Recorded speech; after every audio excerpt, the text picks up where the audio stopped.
In this video, we are going to look at how to convert pseudocode into a flowchart.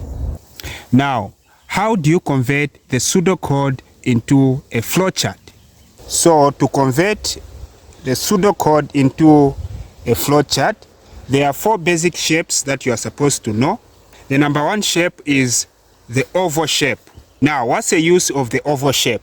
The oval shape is used to start the program, or to begin, or to end, or to stop the computer program.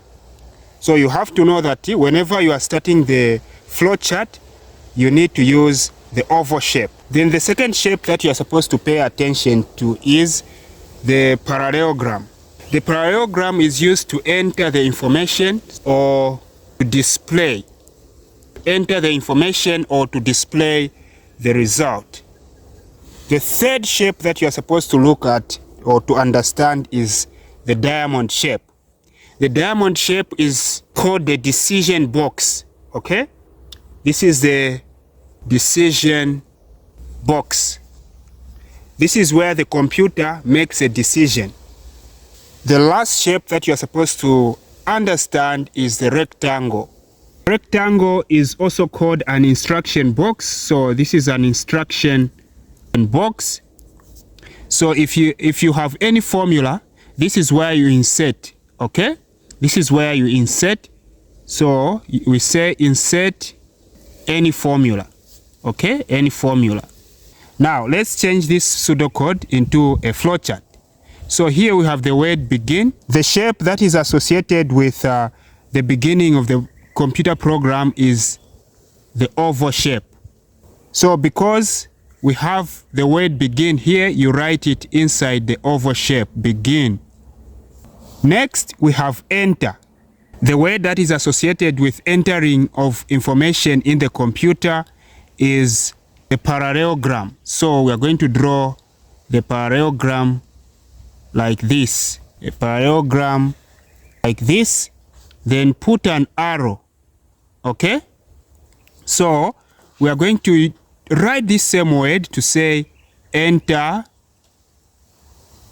n. Next, we have this statement. If n is less than 0, then. So whenever you have if statement, an if statement, it means you need to use the decision box. The computer must make a decision, and the decision box is the diamond. So, which means the next shape that you are going to have here is the diamond. Okay, so you write an arrow like this, and then because this is where the computer is supposed to make a decision, this if statement is going to change into a question. So you're going to say, is n less than 0? You even put a question mark like this. Is n less than 0? So you have two answers. You have yes, and then this side, no. Okay? So what does the pseudocode say? It says if n is less than 0, then display error n must be positive. Okay?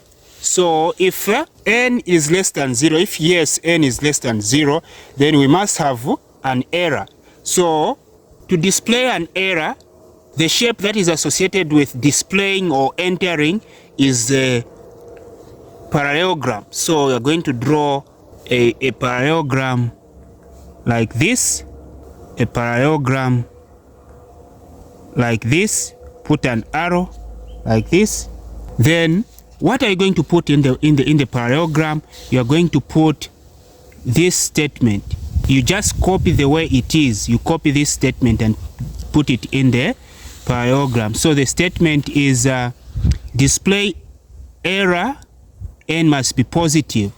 So we are writing display error n must be positive, like this. If the answer is no, meaning n is not less than 0, what does the pseudocode say? Else, you write the sum, the formula here. You write a formula here. Now, what shape is associated with the formula? It is the rectangle. So you're going to write a rectangle here and insert the formula, a rectangle. You write it nicely, okay? So you write sum is equal to n over 2, okay? So you're going to say sum is equal to n over, in computer it's slash, okay, over 2, which is this one here. Then times is a star, okay, times in computer is a star. So star 2 times a, so times is a star, then plus n minus 1 times d, like this. Then next, what do we have on the pseudocode? From here we have end if. So end if, no need of writing anything. So for end if, no need of writing anything, then you just display the sum. So we're going to display the sum. Now, what shape is associated with displaying the results? It is the parallelogram. So you draw the parallelogram like this, okay? So we're going to say display sum. So this is the pseudocode that was required. Thank you very much for watching. If you are new to this channel, please consider to subscribe, hit the like button, comment and share.